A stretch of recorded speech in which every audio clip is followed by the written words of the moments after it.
பதவி விலகும் முடிவை எடுக்கும் திரிசங்கு நிலையில் மோடி. அமித்ஷா இலங்கைக்குள் நுழையும் இந்திய புலனாய்வு அமைப்பின் நோக்கம் அம்பலம். ஓடுவதற்கு தயாரான தலைவர்களுக்கு முன்னால் ஆட்சியை பொறுப்பேற்றுக் கொண்டே ரணில் விளக்கம். அதிதீவிர சிகிச்சை பிரிவில் நாடாளுமன்ற உறுப்பினர் மஹிந்த தானவுக்கு எதிரான முறைப்பாடு. சஜித்தின் சொத்துக்கள் தொடர்பில் விசாரணை.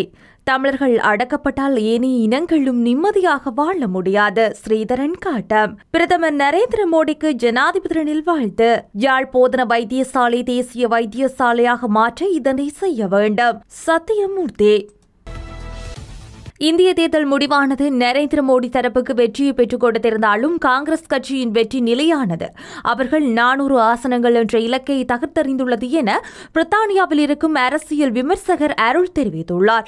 லங்காஸ்ரீயின் ஊடரப்பு நிகழ்ச்சியில் கலந்து கொண்டு கருத்து வெளியிட்ட அவர், நரேந்திர மோடி மற்றும் அமித்ஷா ஆகியோர் ஒரு புதிய முகத்தை அறிமுகப்படுத்தும் திரிசங்கு நிலையில் காணப்படுவதாக சுட்டிக்காட்டியுள்ளார். இதன்போது தொடர்ந்து கருத்து தெரிவித்த அவர், தற்போது இந்திய தேர்தல் முடிவானது தொங்கு நாடாளுமன்றத்திற்கு வழிவகுக்கும் இழுபறி நிலையை கொண்டுள்ளது.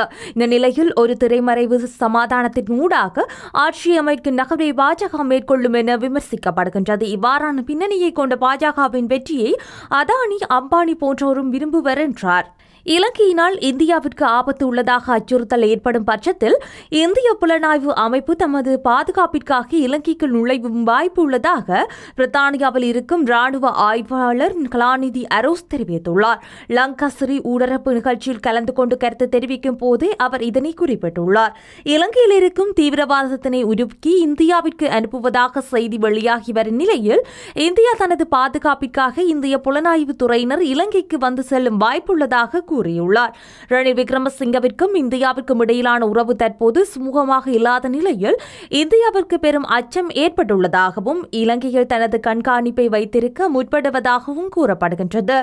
இந்தியாவின் சூழ்ச்சியினை பாதுகாப்பு அமைச்சின் செயலாளர் ஜெனரல் கமல் குணரட்ன அறிக்கையொன்றில் வெளியிட்டு தெளிவாக சுட்டிக்காட்டியுள்ளதாகவும் குறிப்பிடப்பட்டுள்ளது.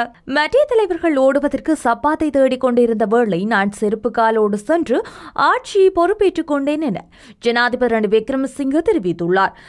அரசியலை ஒதுக்கிவிட்டு நாட்டின் பொருளாதாரத்தை கட்டியெழுப்பும் வேலை திட்டத்திற்கு ஆதரவளிப்பது அனைவரதும் பொறுப்பாகும் என்பதை ஜனாதிபதியாக வலியுறுத்தியுள்ளார். நிதி ராஜாங்க அமைச்சர் ரஞ்சித் சியாம்லப்பட்டிய ருவென்வெல்ல இல்லத்தில் இன்று பிற்பகல் நடைபெற்ற மக்கள் சந்திப்பில் கலந்து கொண்ட போதே ஜனாதிபதி இதனை குறிப்பிட்டுள்ளார்.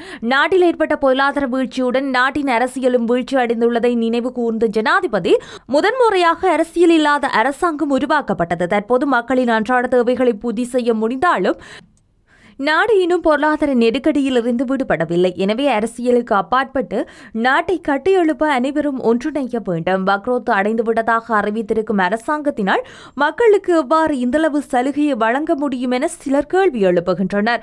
உரிமைய அஸ்வசும அரிசி மானியம் வழங்கும் திட்டங்கள் நாட்டின் பொருளாதார நல்ல நிலையில் இருந்தபோது ஏன் செயற்படுத்தப்படவில்லை என்றும் கேட்கிறார்கள். அதேபோல் அரசு ஊழியர்களுக்கு 10,000 ரூபாய் சம்பள உயர்வு வழங்கினோம். 2015 பிறகு இவ்வாறான சம்பள உயர்வு வழங்கப்பட்டது இரண்டாவது சந்தர்ப்பம் இதுவாகும். எனவே இந்த நிவாரணங்களை அரசாங்கம் எவ்வாறு முகாமைத்துவம் செய்ய போகிறது என்ற கேள்வியும் காணப்பட்டது. மிகவும் கடினமான சூழ்நிலையில் இருந்த ஒரு நாட்டை நாங்கள் பொறுப்பேற்றுள்ளோம்.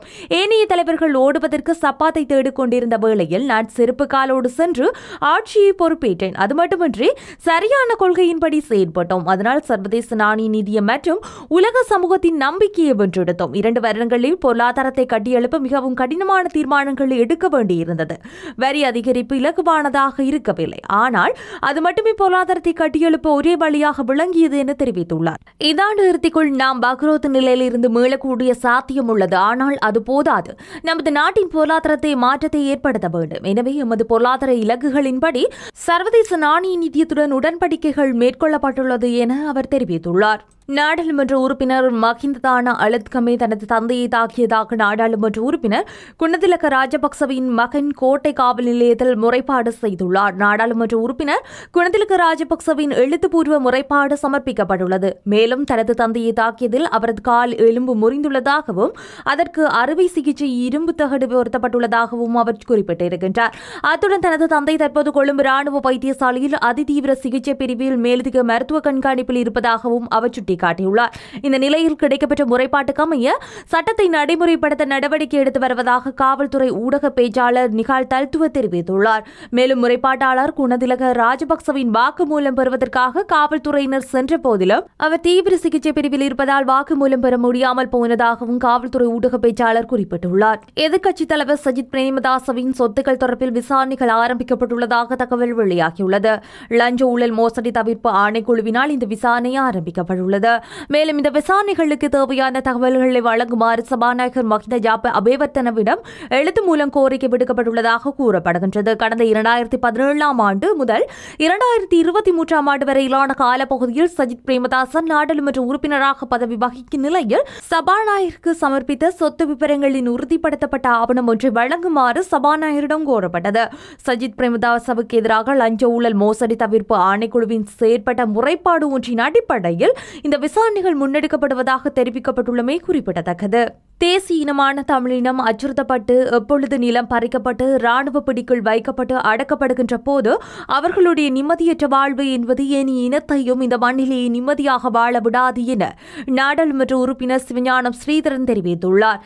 குறித்த விடயம் நேற்றைய தினம் நாடாளுமன்ற விவாதத்தில் கலந்து கொண்டு கருத்து தெரிவிக்கும் போதே அவர் தெரிவித்துள்ளார். இது தொடர்பில் மேலும் தெரிவித்த அவர், காணிகளை பறித்தல், தமிழர்களை கைது செய்தலூடாக அச்சுறுத்தல், அங்கங்கே வாழ்கின்ற மக்களுடைய எண்ணங்களை சிதைத்தல் போன்ற நடவடிக்கை அரசாங்கம் ஒரு மறைமுக நிகழ்ச்சி நிரல்களை வைத்திருப்பதை தான் எங்களால் பார்க்க முடிகிறது. இந்த மோசமான நிலைமைகள் மாற்றப்பட வேண்டும். நாட்டினுடைய வளர்ச்சியையும் முன்னேற்றத்தையும் ஒவ்வொரு தனிமனிதன் செயற்பாடுகளிலும் அடங்கியிருக்கின்றது. இந்தியாவின் நாடாளுமன்ற தேர்தலில் நரேந்திர மோடி தலைமையிலான தேசிய ஜனநாயக கூட்டணி வெற்றியை தன்வசப்படுத்தியுள்ளது. இந்த நிலையில் 3வது முறையாக வெற்றியை தன்வசப்படுத்திய பிரதமர் நரேந்திர மோடிக்கு ஜனாதிபதி ரணில் விக்ரமசிங்கே வாழ்த்தை தெரிவித்துள்ளார். நரேந்திர மோடியின் தலைமையின் கீழ் முன்னேற்றம் மற்றும் செழிப்பு ஆகியவற்றை இந்திய மக்கள் வெளிப்படுத்திய நம்பிக்கையை ஜனாதிபதி அங்கீகரிப்பதோடு இலங்கைக்கும் இந்தியாவுக்கும் இடையிலான உறவுகளின் தொடர்ச்சியான வளர்ச்சியை நம்பிக்கை வைக்கின்றேன் என ரணில் விக்ரமசிங்கே தனது வாழ்த்துச் செய்தியை தெரிவித்துள்ளார். யாழ்ப்பாண போதனா வைத்தியசாலையை தேசிய வைத்தியசாலையாக மாற்றுவதற்கு வெற்றிடத்திற்கான ஆளணி தேவையாக உள்ளதாக வைத்தியசாலை பணிப்பாளர் சத்தியமூர்த்தி தெரிவித்துள்ளார். யாழ் போதனா வைத்தியசாலையில் இடம்பெற்ற ஊடக சந்திப்பில் வைத்து அவர் இதனை தெரிவித்துள்ளார். மேலும் அவர் தெரிவிக்கையில், இலங்கையின் 4வது தேசிய வைத்தியசாலையாக யாழ் போதனா வைத்தியசாலை தரம் உயர்த்தப்படுவதாக தெரிவிக்கப்பட்டிருந்த போதிலும் அதன் தேவைகள் நிலைப்பாடு பற்றி சுகாதார அமைச்சிடம் அறிவித்திருக்கின்றேன். 1350 படுக்கைகளுடன் விடுதியும் 325 வைத்தியர்களும் 680 தாதிமார்களும் மொத்தமாக 2150 நபர்கள் கடமை புரிந்து வருகின்றனர். தேசிய வைத்தியசாலைக்கு 200 மேலதிக தாதியார்கள் ஆளணியும் 100 வைத்தியர்களின் ஆளணியும் தேவையாக உள்ளது. இவ்வாறு அதிகரிப்பு செய்யப்படும் போது தேசிய வைத்தியசாலையாக மாற்றும் சந்தர்ப்பம் காணப்படுவதாக அவர் தெரிவித்துள்ளார். மேலும் யாழ் போதனா வைத்தியசாலையில் 320 வைத்திய நிபுணர்கள் சேவையாற்றி வருகின்றனர். வைத்திய வெற்றிடங்கள் அநேகமாக நிரப்பப்பட்டுள்ளது. மேலும் சில நிபுணர்களுக்கு பற்றாக்குறையாக காணப்படுகின்றது. சிறப்பு பிரிவுகளுக்கு குறைந்தது 100 வைத்தியர்கள் தேவையாக உள்ளது. இருதய சிகிச்சை பிரிவு, இருதய சத்திர சிகிச்சை பிரிவு போன்ற வைத்திய துறைக்கு பற்றாக்குறை காணப்படுகின்றது. அதற்கான ஆளணி பற்றாக்குறையினால் நிவர்த்தி செய்ய சுகாதார அமைச்சுக்கு முழுமையான பங்களிப்பினை வழங்க வேண்டும் என அவர் தெரிவித்துள்ளார்.